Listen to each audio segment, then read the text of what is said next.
The Strangest Things Found Inside Human Bodies, Part 3. In 2015, a 14-year-old boy named Grant Body was swimming in a pool in Arkansas, when suddenly a giant bug crawled into his ear. The bug made itself at home in the boy's ear all night, and in the morning, the boy bravely inserted his finger and pulled out this 4-inch long creature. He then saw it had 100 legs and realized it was a venomous centipede which ruined his sleep the night before. In 2009, a man named Reed Harris ordered Wendy's Frosties for him and his girlfriend, and he came up with a risky idea to propose to his girlfriend by hiding the ring in her milkshake. But she started chugging down the milkshake until there was nothing left. She didn't believe him when he said she swallowed the ring, until a hospital x-ray confirmed it. So he got down on one knee holding the x-ray photo of the ring and proposed. A massive search is underway for a father of 4 accused of killing his wife. On Sunday morning around 9 a.m., Breezy and Aaron Pennington's 4 kids showed up at their neighbor's house in Gardner, Massachusetts. At ages 2, 5, 7, and 9, they were reportedly scared because they couldn't find their father and their mother was crying in her bedroom. As we know, police were at the scene in 5 minutes, but tragically it was too late. They went upstairs and found that Breezy wasn't crying anymore. The 30-year-old was pronounced deceased from a gunshot wound to the face at 9:30 a.m. Now, as confirmed by surveillance footage, Aaron had actually left the house that morning at 8:50. And then on Monday night, his unoccupied BMW was found in the woods of a Boy Scout camp 4 miles away. In what is now a manhunt, police say they are searching all of 400 acres to find Aaron. And that he has a military background, spent the past 7 years in active service, and knows how to survive in these woods. Aside from that, court documents have revealed that Breezy had been saving up money to leave Aaron and move to Texas with their kids. Her sister says that on the outside he's a very nice person, but has been struggling with mental health issues that just kept getting worse. He also didn't have a license to carry a gun in Massachusetts, but Breezy reportedly kept one for her own safety. Today, the Pennington's kids remain under custody of the state, with police asking anyone who sees Aaron to not approach him, but immediately call 911. Breezy was, quote, the funniest person. She had the best/worst dark humor. She loved true crime and, most importantly, her babies. She brought light to everyone that knew her, cheered for everyone, and made motherhood seem effortless. This is by far one of the worst murders in American history. This is the Watts family, and in the early hours of August 13th, 2018, Christopher Lee Watts murdered his pregnant wife Shannon by strangulation, and right after this he murdered his 2 young daughters who are 4 and 3 by smothering them with a pillow, all while they begged their dad not to kill them. He then buried Shannon in a shallow grave near an oil storage facility, and he then dumped his 2 children's dead bodies into an oil tank. Christopher Watts initially maintained his innocence in his family's disappearance, but was arrested on August 15th after confessing in an interview with detectives to murdering Shannon, and he then later admitted to murdering his children. He did this because he wanted to run away and start a new life with the girl he was cheating on his wife with. And he thought the solution to this was to kill his entire family. There's also this clip of him being interviewed by some news outlet, and in the video he's begging for his wife and children to come back. Now at this point, nobody has any clue that he killed them, but he does. He remembers exactly what happened, he knows that they're dead, he knows how he killed them, and he's still on live TV begging them to come home, saying he can't live without them. Just watch this clip, it's absolutely sickening. My last question, if you have any of those, feel free to step in. My last question, if your wife can see this, if she can watch these, what would you like to tell your wife and your kids? Shanann, Bella, Celeste, if you're out there, just come back. Like, if somebody has her, just please bring her back. I need to see everybody. I need to see everybody again. This house is not complete without anybody here. Please bring her back. That's it. I can take that mic off. The 3 most dangerous islands in the world. Number 3, Iwo Jima. Iwo Jima, while no longer a battleground, remains a place of hidden dangers. The island, a site of intense World War II conflict, is riddled with unexploded ordnance and buried hazards.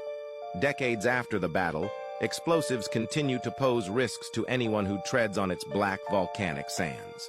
Moreover, its unforgiving terrain and isolation make it challenging for visitors. Number 2, Bikini Atoll. Bikini Atoll, an idyllic Pacific paradise, turned into a symbol of nuclear devastation. Located in the Marshall Islands, it was transformed into a nuclear testing ground by the United States in the mid-20th century. The tests released radioactive fallout, contaminating the atoll's ecosystem and forcing the inhabitants into exile. Today, Bikini Atoll remains uninhabited. Could you survive on this island with the second person who appears when you click share and then messenger? Before revealing the number 1, remember to subscribe and like the video. Number 1, North Sentinel Island. Nestled in the Bay of Bengal, North Sentinel Island stands as a testament to the resilience and isolationist nature of its indigenous inhabitants, the Sentinelese. Living in voluntary seclusion for thousands of years, they aggressively defend their land from intruders with arrows and violence. Attempts at contact have ended tragically. The island remains a forbidden zone, a place where curiosity can cost lives.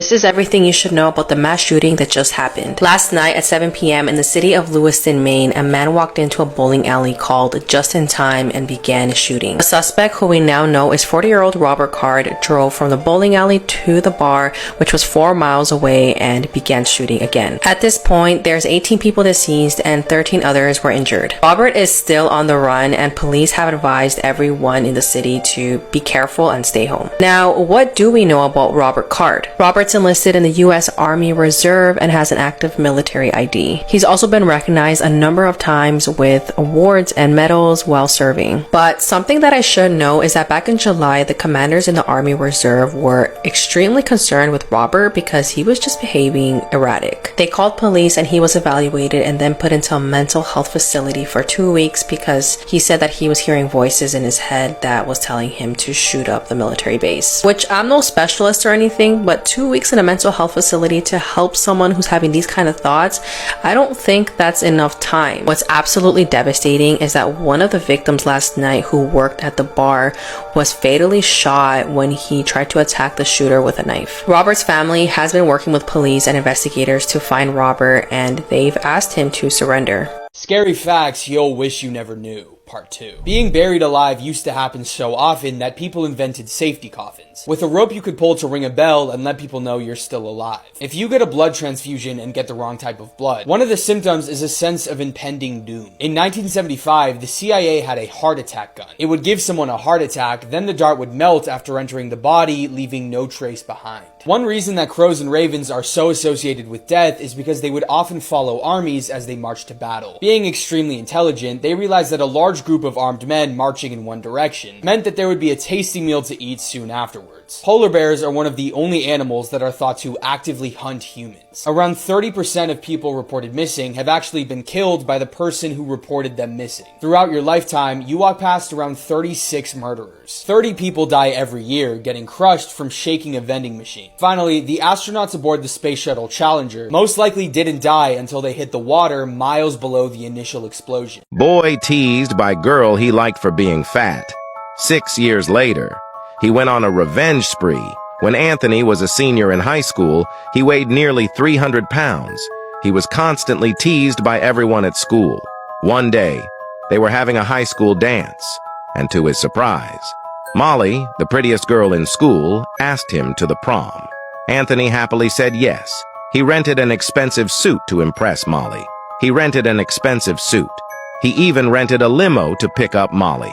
To Anthony's shock, Molly and her friends laughed at him like crazy and rejected Anthony to his face. They called him a fat, ugly man. It had a big impact on Anthony. When he got home, he cried out loud, decided to clean out the fridge of unhealthy food. He was determined to change himself one day. 6 years later, Anthony suddenly received a message from Molly. Something unexpected happened. Follow me. Find out what happened next. So these two guys were walking down the street where a guy on a dirt bike and another guy behind him tried to rob the two men. But one of the men they were trying to rob ended up pulling out what looks to be a machete. And he basically pulled a Uno reverse card on the robbers and ended up stealing their dirt bike. Karma is a beautiful thing. Realistic reasons roommates slept through the Idaho murders. This was a multi-level home, and the bedroom of the two victims that survived seemed to be tucked away in the basement. Outside mud or dirt surrounding the basement area of the home may have also partially insulated what they would have or would have not heard. Wound pathology plays a big role in understanding if the surviving roommates heard what was going on at the time of the crime. We don't know if those victims were wounded in areas where you're likely not able to scream. The surviving roommates may not have heard the crime is based on a general public misconception that when you're attacked, you're going to naturally scream. If you just came out of a sleep, you don't know what's going on. Is this a dream? Is somebody in the room? Is somebody hitting me? You don't necessarily scream. I think that's more related to the movies, and so it's possible some of these victims partially woke up, but the other thing is they are dying. They are in the process of dying. Their ability to yell out for help is diminished by every infliction of another stabbing injury. Breaking news, Robert Card has been found deceased.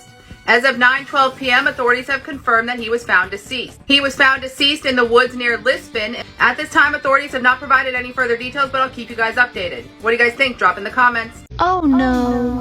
No, no, no, no, no, no, no, no, no, silly.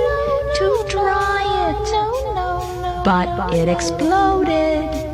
And they were both found dead. The two teens that crashed into the 68-year-old retired policeman that was cycling, ending his life, were laughing and giggling at court. While looking at the victim's wife and daughter, they were also seen flipping them off and showed no remorse whatsoever for what they've done. They did not respect the court whatsoever. The teens appear to communicate with each other, at times covering their faces and also laughing. I'll never get to have my dad there, have that, daddy-daughter dance, have him give me away or anything like that. And the laughing, them saying get his ass, all of that has haunted me. The teens were bragging to the policeman that they will be out in 30 days. You think this juvenile gonna do something? I'll be out in like 30 days. In one video, you can hear the teens both plotting. Bum bum bum bum bum bum. And then laughing after hitting a 72-year-old cyclist. Police say 18-year-old Jesus Ayala and 16-year-old Jameer Keys intentionally targeted hit-and-run crimes against two cyclists and a car driver. During their nearly hour-long rampage involving 3 different stolen cars, the video appears to show the teens targeting and then running over retired police chief. His wife was wearing his Apple Watch during court, which alerted authorities. The victim's family now faces a future without a husband or a father.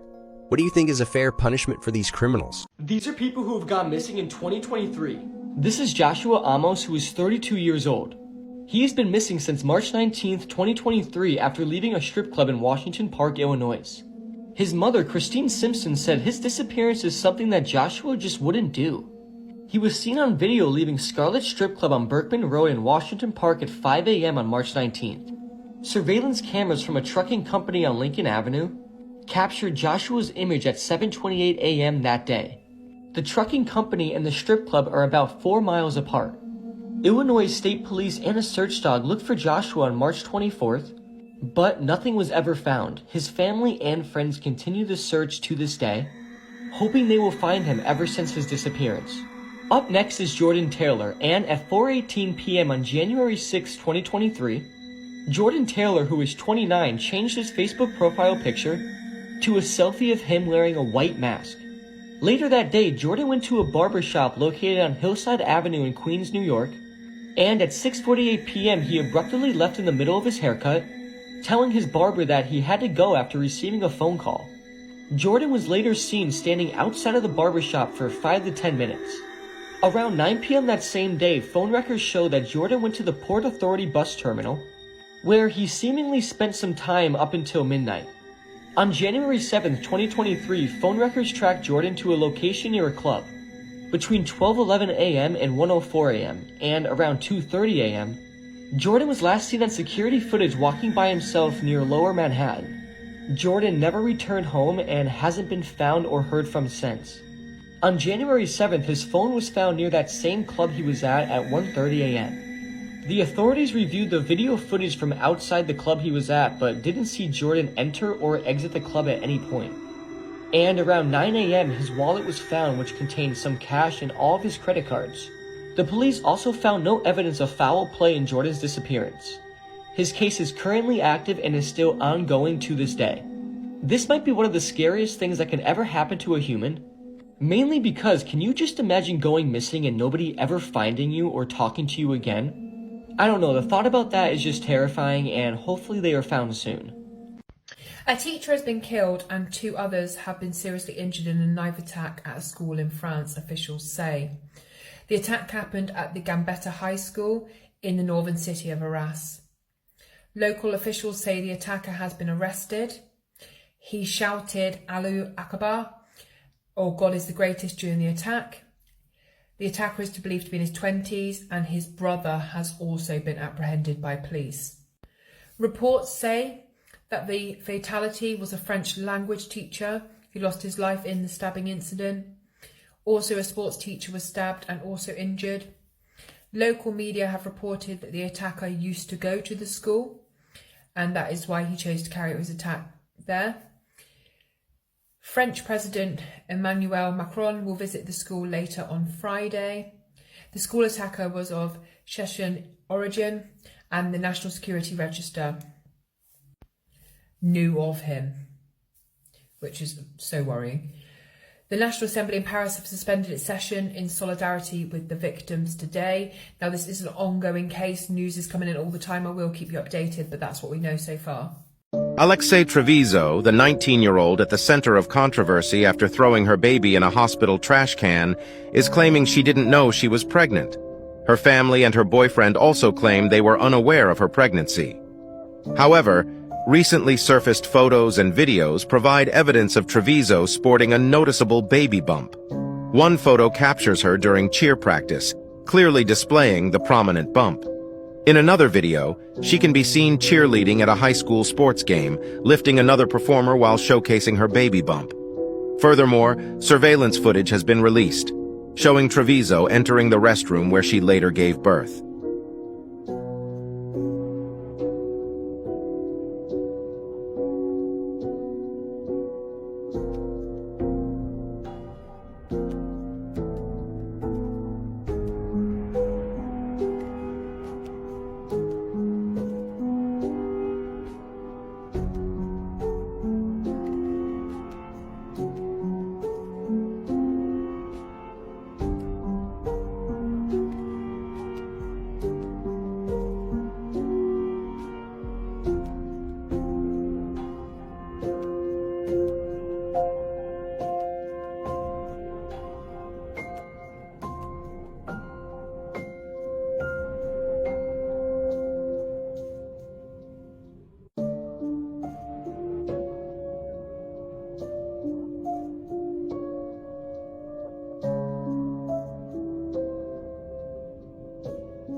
Disturbing updates coming out about what David Eason did to Jace. This is information that led to the charge that David now has against him. See my previous videos. Marks were left on Jace's right arm and the left and right side of his neck from non-accidental injuries. So that would mean they were intentional, just to clear that up. It is marked in the documents that this happened on September 28th. If you will remember, September 28th marked the date that Jace ran away for the 3rd time in 1 month. That night, he went out of his window and into the woods. Then he wound up in the hospital, and now he's back with Barb. Speaking of Barb, she and Janelle were back in court yesterday. David was not allowed to be there, as he is not allowed any contact or communication with Jace whatsoever. Janelle is only allowed it reportedly if Jace initiates it. But Barb and Janelle were in court yesterday. They are allowing Jace to continue staying with Barb. As far as I understand, reportedly, allegedly, Jace is still under CPS custody, but Barb is his caretaker and will be, that will continue as of court yesterday. I'll keep you posted. David has not been arrested. And just so y'all know, some people are miswording it. Some people are saying there's a warrant out for his arrest. I have not reported that because I don't feel that the reports that have said that are that accurate. So all I have said and will continue to say is that there is a charge, and I'll keep you updated. Please be warned that this true crime case is incredibly disturbing. This man killed his son after his son found his horrifying selfies. You'll feel physically sick by what this man photographed. It was 2012 and Mark Redwine was living in picturesque Colorado. Mark had been divorced twice and had 2 kids with his ex-wife Elaine. The pair were in a custody battle over 13-year-old Dylan Redwine. Dylan had actually expressed to his brother Corey that he felt uncomfortable visiting his dad. It would later be revealed the likely reason for this. Some horrifying images that the brothers found in 2011. On the 18th of November, Mark picked Dylan up from the airport. Dylan had finally agreed to go on a trip to visit his dad. CCTV from the airport showed that the pair were barely interacting. Via text, Dylan agreed that the next day he would go to his friend's house. He was due to arrive there about 6:30 a.m. the next day. His last text was that night at 9:37 p.m. However, Dylan never showed up at his friend's house. His friend sent Dylan a text message at 6:46 a.m. seeing where he was. Unfortunately, he would never get a reply. Mark would later claim that Dylan had left the house and never returned. A huge search of the local area began. Now, within days of the disappearance, one of Mark's ex-wives told police something interesting. Disturbingly, he told her that if he ever had to get rid of a body, he would dispose of it in the mountains. He also apparently said to her that he would kill the kids before he let her have them. Mark was actually interviewed on TV and asked about his ex-wife's allegations against him. He appeared very suspicious to viewers and was talking about Dylan in the past tense. A whole 7 months passed until Dylan's body was tragically found. He was found only around 8 miles from Mark's house, just off an ATV trail. A witness actually came forward and said that they had seen Mark driving alone in the area in April 2013. Mark was very familiar with that area and actually owned an ATV himself. Mark and Dylan's mum also appeared on the Dr. Phil show. Basically, the episode was just them throwing allegations at each other. Interestingly, Mark failed to do a lie detector test. Then a telling discovery was made. In August 2013, police found Dylan's blood and human cadaver smell in Mark's lounge. A cadaver dog also indicated that human remains were present in the washing machine, on Mark's clothes, and in Mark's vehicle. Mark was arrested for second-degree murder and child abuse. So what were these disgusting photographs that the boys had found? The pair had discovered photos of Mark dressed in women's underwear consuming feces out of a nappy. I obviously cannot show these images on TikTok for obvious reasons, but you can find them on Google, but just be very prepared for disgusting images. Dylan and his dad's relationship had been gradually declining, and Dylan had actually asked his brother to send him the images so that Dylan could confront his dad. He had no idea that doing so would be fatal. The prosecution stated that this had triggered rage in Mark. He then killed his own son in the lounge of his house. He was eventually sentenced to 48 years in prison. Here is part 2 to the story of Anneliese Michel. The Exorcism of Emily Rose, the movie that is right behind me, was actually based on her story. I forgot to mention that in part 1. After pushing for a while, Anneliese's family found a priest who believed that she was possessed, and his name was Ernest Alt. At this point, Anneliese had dropped out of college and she was staying at home with her parents, and things had gotten considerably worse. She had dropped weight. She was severely underweight. She would often crawl under tables and bark like a dog. She would urinate on herself. She would eat spiders and coal. She would rip the clothes off of her body, and there was even a time that she bit off the head of a dead bird. But it wasn't just this. She also would exhibit inhuman strength at times. Her family said that they had once watched her crush an apple with her bare hands, and you have to remember she was severely underweight at this point. It seemed almost impossible that she could do this. But this priest reached out to the local bishop, his name was Joseph Stongel, and they finally approved the rites of exorcism to be performed on Anneliese. Arnold Renz would be the priest who would carry out the exorcism, but they were told to keep this completely secret. The Catholic Church did not want this coming out that they were performing an exorcism on Anneliese. Over the next 10 months, Anneliese would go through 67 exorcisms, and each exorcism would last for hours on end. And during this time, they were able to find, or at least they claimed, that Anneliese was possessed by 6 demons. It included the demon that was in Hitler, in Judas Iscariot, the disciple who betrayed Jesus, and Nero. And during these exorcisms, Anneliese would talk in languages that she couldn't or didn't know, like Latin. And they would often hear a deep and demonic voice coming from her. It wasn't Anneliese's voice. Anneliese would not survive these exorcisms. Unfortunately, she would pass. On July 1st of 1976, she passed away due to dehydration and malnutrition. Both of the priests involved and Anneliese's parents were charged with her death after this. The 2 priests were given 6 months for manslaughter due to lack of care, and the German courts decided that Anneliese's parents had suffered enough and they were not given anything. The 2 priests were given 6 months of prison time, but this was later suspended, and then 3 years of probation. But since then, the story of Anneliese has been heavily debated. Was she really possessed, or was she just severely ill and nobody actually took care of her? I really do kind of lean towards she was ill and was not given the proper care. But what are your thoughts on this? Let me know down in the comments and follow for more true crime.